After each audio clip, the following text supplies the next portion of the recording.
Welcome back to another reading and correcting. With me, Kindar, the Tiger Lights, and Ty, the Tiger Supervisor.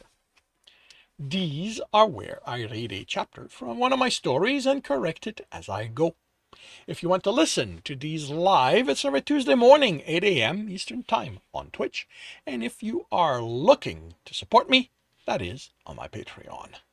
Today we are doing chapter 61 of The World Which Is. The choice of books the club makes available is extensive, but they're all geared toward research. History, geography, zoology, cryptozoology. There's even books on combat styles. It makes sense. Research is central to the explorer class. What it is not is well organized. I looked through it while lying in bed. The room Malcolm assigned me has two, which is the least number of beds any room has. Silver and Ellen have to stay at a rooming house across the road from the. Okay. Silver and Helen have to stay at a rooming, at the rooming house across the road. The club runs. The club has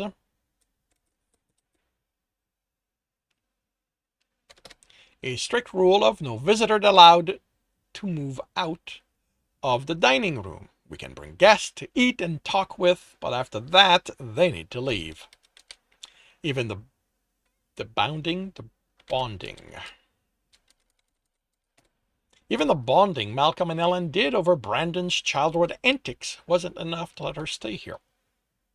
The books are listed alphabetically. That means there's a long section starting with the, because somehow the system's not smart enough to know to ignore it in favor of whatever the next word is. I can do a search for a word like Knox, but if it isn't in the title, I don't get any result, which is the case here. Doesn't mean none of the books the club has talk about it.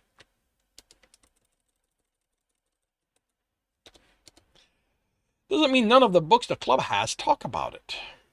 It's just that no one has written one and titled it A History of the Knox, or something like that. At least, Bass knows his library well enough that when I ask for a movie or a book, I don't have to be specific about it. You see? Right here. About it. A Western with a lot of drama in it is going to get me a bunch of results. Here, I can't query the interior of the books, just the title list. Considering that Alexander Pope has to resort to putting a price on my head to get my journal, I'm thinking there might not be any information anywhere outside of it. Brandon says the Detroit Library will have something, but it's going to be a question of one,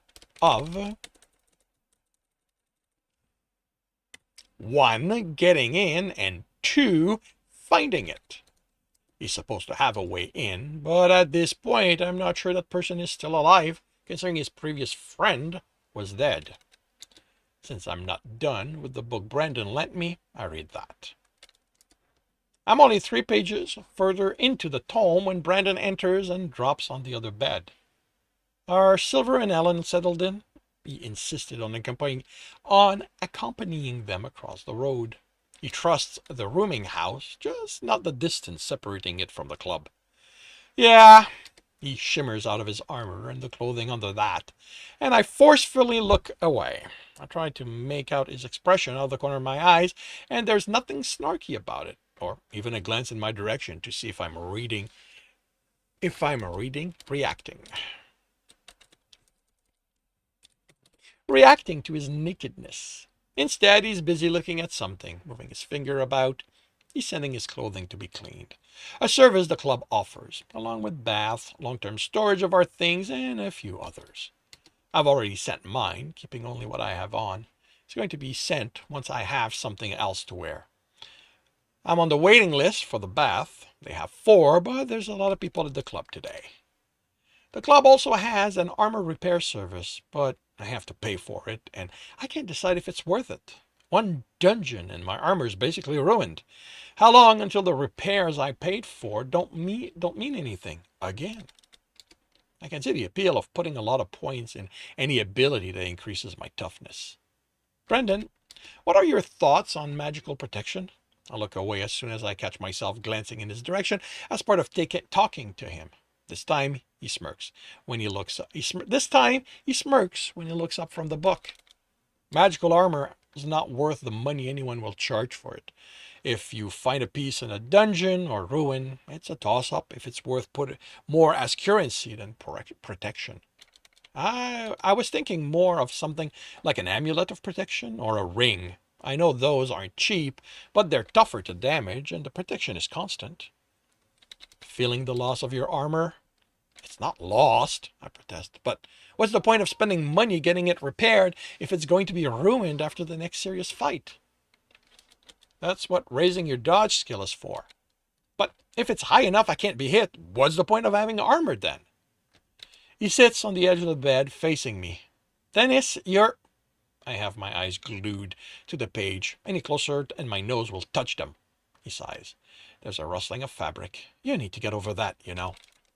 I glance and the sheets over his lap. It's not as easy as you seem to think. We're not all hunks like... We're not all the hunk you are. I wish I hadn't said that. He smirks and my ears burns. Look, you're overthinking things again. The armor, your skills, and your abilities, they're meant to work together. You don't dodge exclusively not to get hit, but to minimize the hits that connect. You're learning, so yes, you're going to go through a lot of armors until you're good enough, but you'll get there. But what if I don't pick? You're back to wanting the perfect build, Dennis. It doesn't exist. What am I supposed to do then? The best you can. I glare at him. How about you prioritize instead?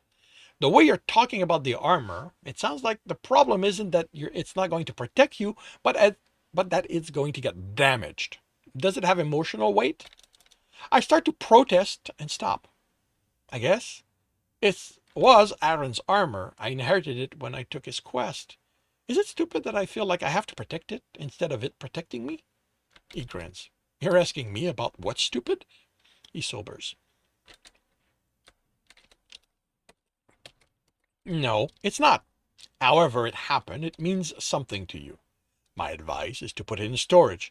Get some cheap equivalent you're not going to care that gets shredded, learn with it and all the others you're going to buy. Because trust me, you're going the route of using armor is going to eat up a lot of your money until you get to the point of working with it and having them last longer. Any idea where I can get one? You made it sound like I shouldn't get anything in this city. You definitely shouldn't. Merchant here will take one look at it, and if you're lucky, not one look at you. And if you're lucky, leave you with your clothes on by the time they're done. I, on the other hand, know people. So, my first question is, are you superstitious? What does that have to do with getting a new armor? If you insist on new armor, nothing. But if you want to save money, you want to go used. I still don't see what... Oh, you mean armor someone died in. He nods. Ghosts are real. They come up as monsters if you query the system about them. There are a lot of different kinds of ghosts, all of them monsters. The old folks claim that every ghost is the spirit of someone who used to be alive, that the system somehow plucked them from... Well, they believe old stuff about what happens when someone dies, but that's how ghosts are made. Dad, for all that he's one of the old folks, doesn't believe in that. If people die, that's the end of it. Base, oddly enough, isn't as adamant about that. He doesn't believe the system can take people's soul and turn them into ghosts, but he believes there is something left when someone dies. I don't care. I mean, even if the person became a ghost, the system's going to put it somewhere, not keep it attached to the armor. Glad to hear it. Then it's easy. Talk to Malcolm. The club always ends up with armor they're willing to sell for basically the price of the repairs. A lot of explorers die. I can't keep the worry from my voice.